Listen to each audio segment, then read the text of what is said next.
Hey friends, how you guys doing today? Hope you guys are having a good day. This video I wanted to let you know is going to be a little bit long-winded. Um, so if you got a Bluetooth or a headset or a radio or you're whatever, laying in bed, whatever, might be a good time to listen to this. It's a little long-winded. There's really not much to see. I'm just up working on a lift. So I just want to let you know that ahead of time before you start watching this whole thing and just this is one that you can just sit and listen to on a headset or just over the radio type thing. So I just wanted to give you a heads up on that. Anyways, let's get into the video. What's up, big boy? You strutting your stuff today? You want to say hi to the camera?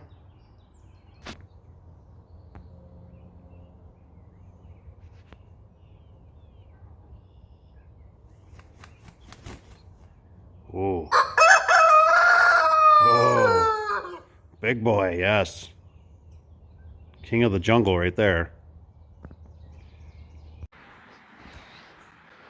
Okay, so this is going to be kind of a pieced together video, but I'm out here hustling and bustling.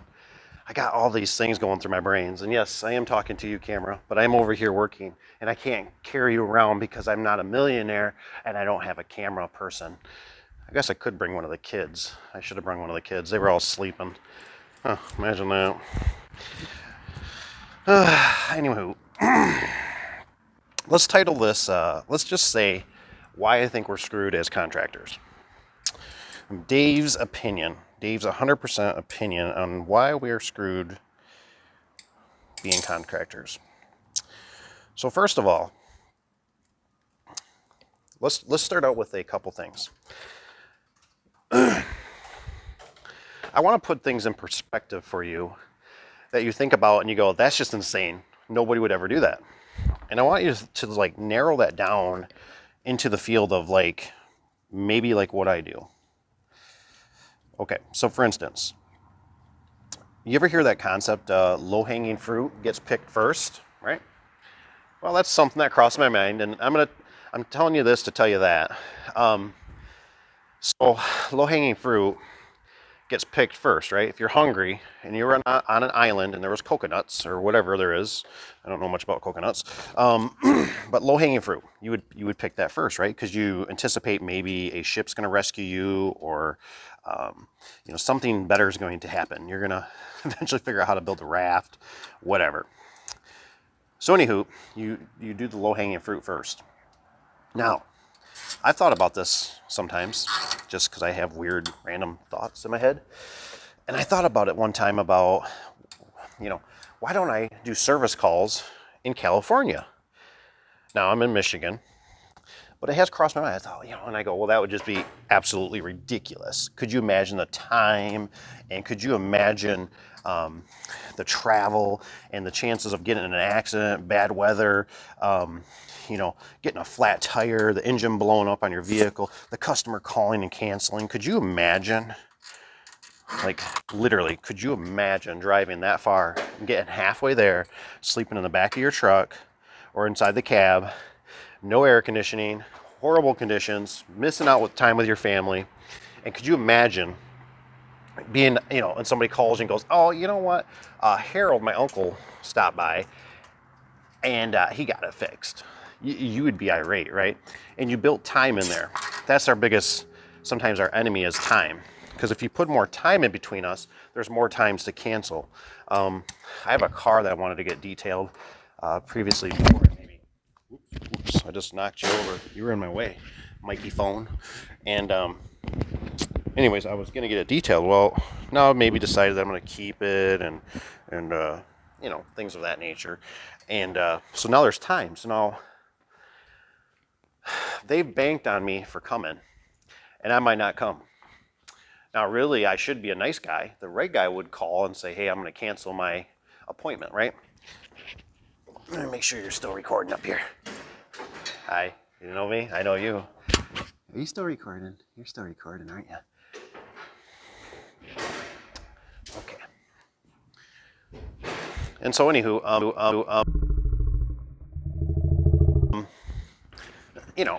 But people don't do that. So when we build this time, I think we lie to ourselves almost, that we say, you know, well, we'll put you on the schedule, or we can put you in, when we know realistically we're probably not going to have time to either do it, or by the time we ever do call them back, they're going to find somebody else, right? And that's a lot of wasted time and energy and whatnot. And so there's a couple things that go through my head right now with these challenging times of what we have right now, which is basically a flood of free market out there. We have a ton of free market. Everybody got a stimulus check, including myself. You know, there's unemployment going on like mad. You can get, you know, unemployment or whatever if you got the sniffles. There's just a million things right now. I was watching a video the other night saying how kings and queens lived worse than we do these days even, right? So it kind of shows me that how much of a babies we've turned into. You know, even, can't think of them right now, but a couple of our founding fathers had to sleep in the same bed because just beds weren't that much available, you know, as they are now. Now they're everywhere, right? Everybody's got beds, hotels. We got all these, you know, back in the day it was saying how many chefs it took, or people and men, to go get kind of harvest a meal. And now we just go to the supermarket and there it is, and we take it for granted, right? Kind of like electricity.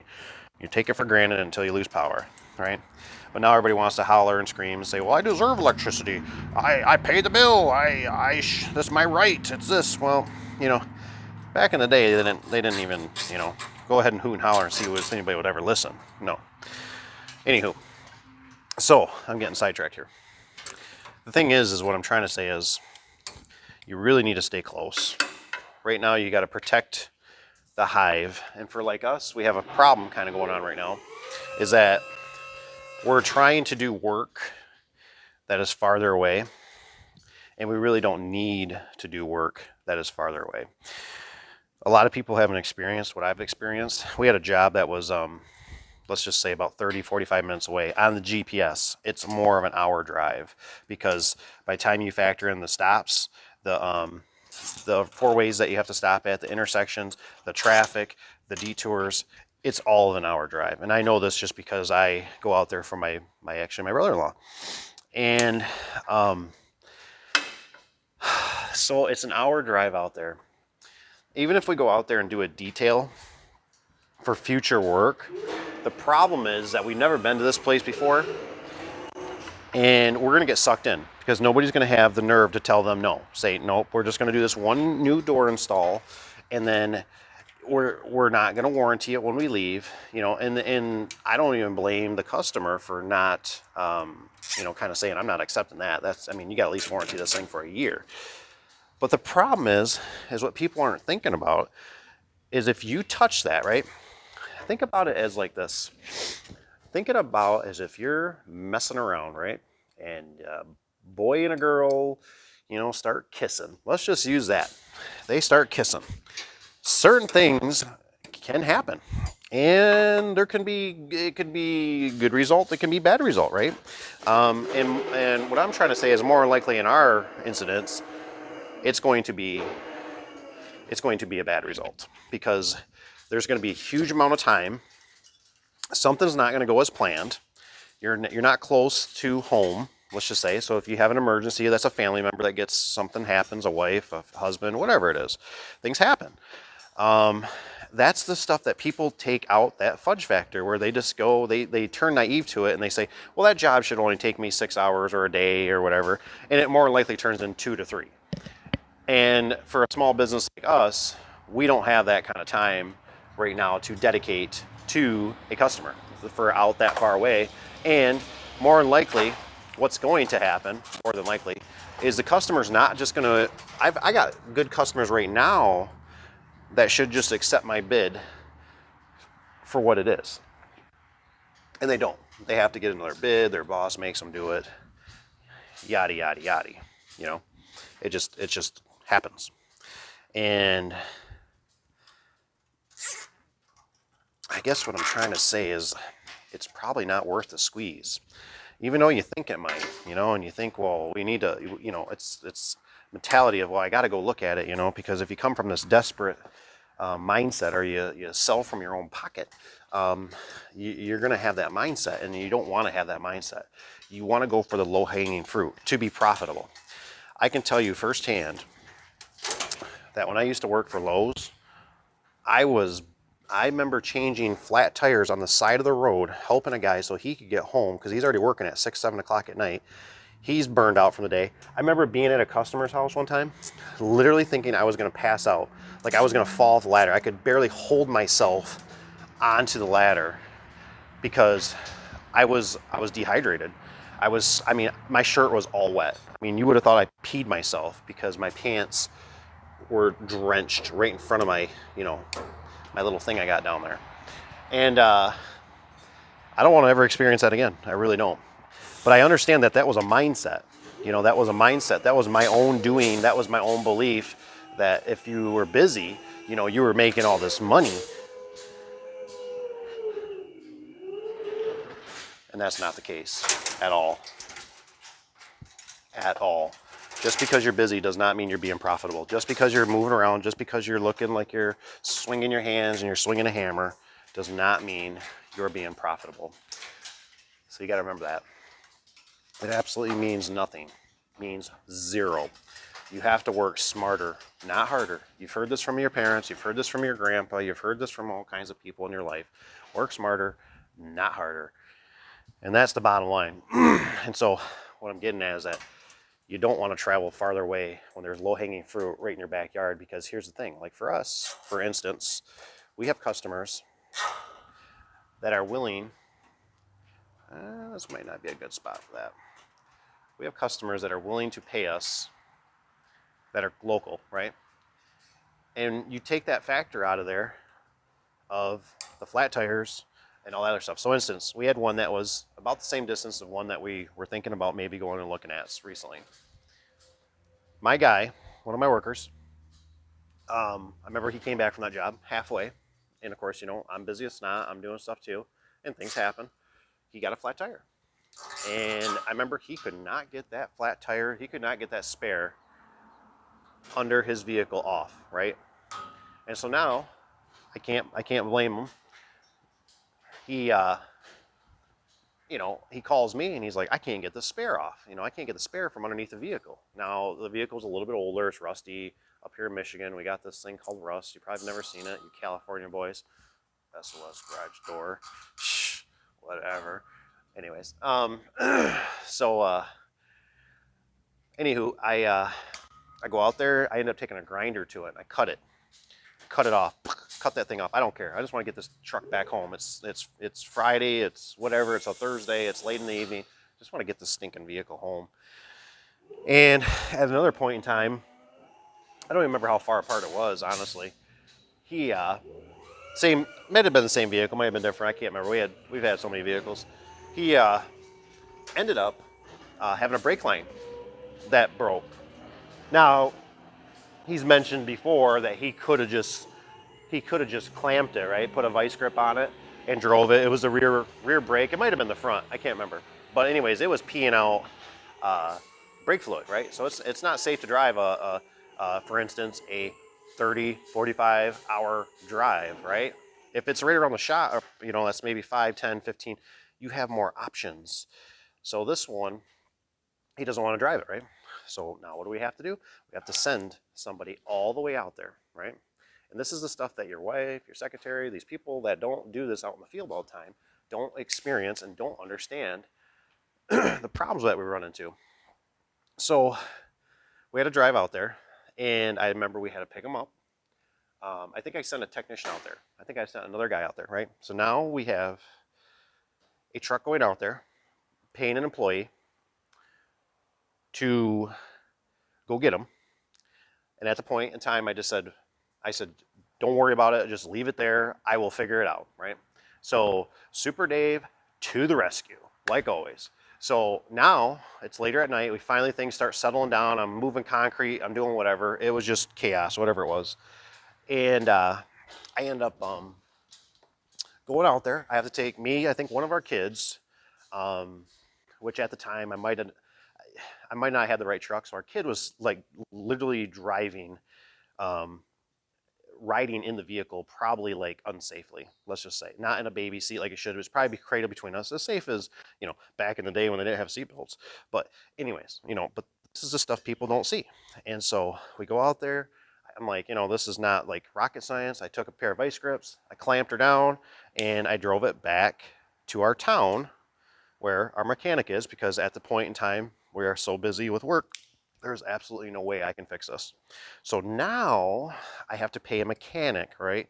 Which is fine. I mean, that's just part of business. I mean, but sometimes I'll fix them myself. And so what I'm trying to get at is that there's so many things that go into when you do jobs far away. We had a incident recently where we had to work this weekend, and a guy was texting me saying, hey, he goes, this thing is nothing but a crap show. And mind you, he's already been out there. He's already dropped the doors off. The day that he dropped the doors off, he was going to install them, and they ended up not getting installed because the jams aren't ready. And there's so many things that go into it. And he ended up going back out, and then he, one of the guys that he was with, drove the scissor lift around and broke something off the scissor lift. Now, mind you,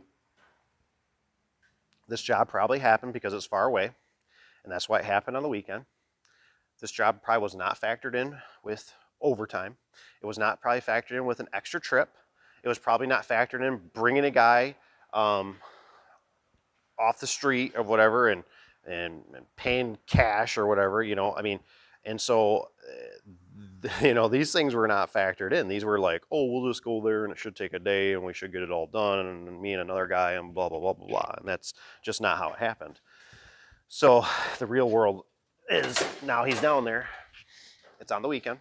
He has less resources, where if he's around town, he knows where to go into the store because he's done it 100 times.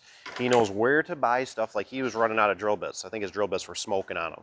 And he's kind of like at a spot where he's like, I just don't know where to go. You know, I don't know where, you know, and he knows it's going to take a bunch of time that he can't afford right now because he's trying to get this job done so we can be freed up during the week for our service, our commercial service that comes in.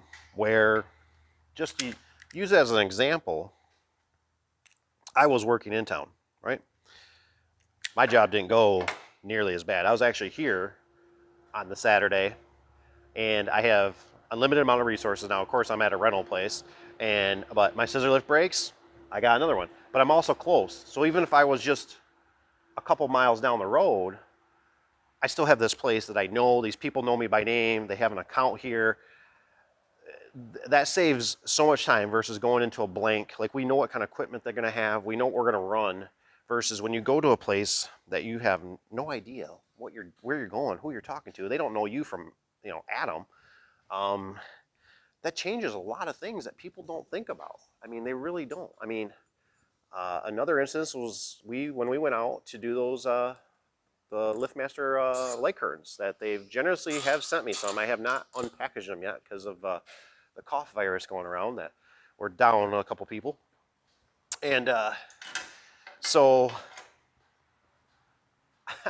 you know, and that job turned into nothing. It seems like it never fails that and the only reason I know this is because I've gone through it. That's the only reason. You know, I had one, I remember we went up to, and we had an incident. It was early that week. I was working with another guy. This was years ago. We were doing Lowe's, and I ended up, they forgot the spring. We didn't carry extra springs or stuff really on our truck at the time. And you're dealing with such tight margins. And I remember, like, we're out in the woods. I mean, we literally like go down it's like a half a mile into the woods into this place, and we're just up in the boonies. And remember, we didn't have a spring. We had to drive, like, now with us two guys and only one truck, right? You typically, the normal, I mean, what should happen, right? One guy should stay and keep working or whatever, but, you know, he's eventually going to run into a spot where he needed connectors off your truck or something, or it normally just turns into, you know, well, I guess we'll just go back, right? And so now you got two guys riding back. That really should only be one guy, with one guy still working, or they don't realize it until they get towards the end of the job, which is normally when you're doing the springs, is sometimes towards the end of the job. I'm not saying it can't be sooner, or you found out, or or whatever. But now you got two guys riding back into town, which is 20, 30, 45 an hour away to get those springs because Lowe's or Home Depot don't have them, period. They don't have them. They don't have what we need, right? As garage door people, they typically don't have what we need. So I cannot stress enough about the importance of staying local. Don't worry about those jobs. It sucks turning things down. I've been there, I've done that, but I tell you, I almost last year, I think in a nutshell, I don't watch a lot of this stuff anymore as much as I used to. I got people, which I really appreciate. But I ended up, I think I did like $100,000, let's just say less in sales last year, but yet I made $50,000 more than I did the previous year.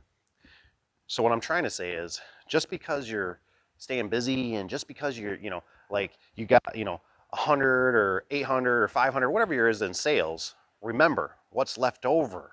What's left over is where you make the money, right? That's where you get to be able to buy a new vehicle for an employee. You get to buy the uniforms, the shirts, you get to give people raises, you get to get them cell phones, you get to get them laptops, or they get the opportunity to whatever, have the phone service. That stuff costs money, right?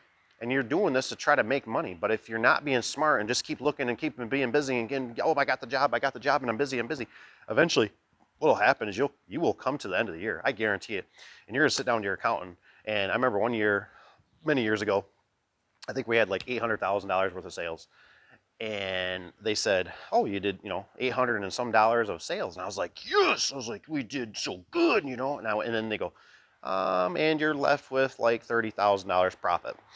And the worst part was I didn't have $30,000 in my bank account. And I'm like 30,000, and I'm sitting there going, but I did 800,000 in sales, and I'm only left with all over this $30,000. I can't even buy a pickup truck with that. Like I can't even replace the vehicles. And I remember literally walking out of my shop at one point and looking at these Ford Rangers I have, and the tires are just worn out, and they need brakes, and they got dents and scratches from the guys throwing the tools and working their heinies off, and one of the back windows is smashed out because somebody's shut the back window on a piece of angle and it blew it out, and the tube is smashed out because one slammed on the brakes, and we literally had this happen where he was far away, he was probably trying to get home in a rush, and he slammed on the brakes, and the angle went through the tube that we had, and it went out of the tube into a back of an SUV with a kid in the back. Luckily, it didn't impale and kill the kid. Yeah, that's a real life story right there. So I cannot stress enough why I'd rather take care of local. It's less time. I mean, that's why your car insurance costs more than your house insurance typically, right? Because your car is a moving object. It's because they know there's other idiots out there that aren't paying attention, that are texting, driving, smoking, drinking something they shouldn't be drinking, doing all these things. So anytime you got farther on the road, it's more road time, and typically you're not going to bill for it, right? I've been there. I go into a customer, we go out there, do a service call, whatever. You realize, oh crap, I forgot to load up the night before. I forgot to restock my vehicle, put a strut on or whatever. Now you don't feel obligated that you should bill the customer for the 3 hours that you got to drive back to the shop and go pick up something or meet somebody halfway or inconvenience somebody else's day. All these things you got to think about, all these things, and people just don't think about it. It's versus if it's 5 or 10 minutes away or 15 minutes away, it's no big deal. You drop what you're doing, you run back to the shop, and then otherwise, or you got a job that's half stuck open, or they're anticipating you and they're going, where are you at? And they call you and you say, well, you left, an hour and a half ago. Where are you at? Well, by the time I went back to shop, I got lunch, I had a phone call, I had a truck driver that stopped by. That stuff all adds up. And then you realistically can't even bill a customer for what you should, because you're going to go, well, it wasn't really their fault for not loading up the strut in the morning. That was my fault. But yet the company's paying for that. You know what I mean? Like you as an individual might not feel that because you're getting paid hourly, right? But the company is losing revenue because of that. And that's the reason why you can't get a raise, or you can't get more money, or you can't get a bonus, because, these things that aren't being billed, because you're not thinking like an attorney, right? An attorney's got it. They're smart. They're not dumb people. You know what I mean? They're, if you spend 15 minutes on the phone, psh, there's a bill. They do an email for you, psh, there's a bill. You know what I mean? But us, it's like we're fearful, or we don't want to do it, or it's just, it feels immoral to charge, a service call that should have been an hour and we don't want to bill them for 3 hours because we had to run back to shop. And when we went back to shop, we, used the bathroom and, but realistically we should. So you need to take that out of there. You really just need to eliminate it. And it is what it is. If you have to run back to shop for 15 minutes, nobody's going to blink over that. It is what it is, right? But if you got to charge an hour, hour and a half, 2 hours, whatever, because some guys will do that. I've had guys do it where they don't call me and think about it and try to meet halfway. They just drive all the way back to the shop and it's like, what are you doing here? And they're like, oh, well, I forgot a chunk of angle. And it's like, dude, you drove all the way back for a chunk of angle. What are you doing? So anyways, got my little rant today. I'm gonna get back to wiring. I gotta get this job done so we can get out of here so they can enjoy their new building, their beautiful new building. So anyways, catch you guys on the next one. Thanks for watching. Take care. Dave's little rant. See you on the next one.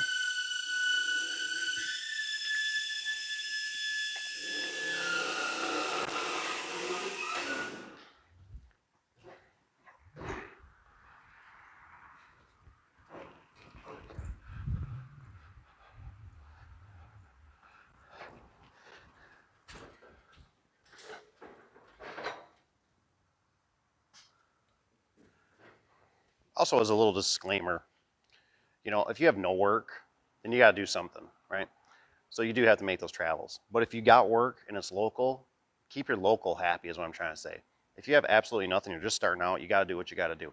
You have no customers, travel out there, take care of it, eat your shirt a little bit, make a few dollars, make sure you make a few dollars. That's the big thing. But when you got stuff, when you start growing and you can get local, which you do want to get, focus on just getting local. Don't travel. Travel is just dumb. It really is. This guy's done a lot of it. It's stupid. Trust me, it never goes good. Bad weather conditions, vehicle failures, forgot product, damaged product, everything in between. Anyways, out.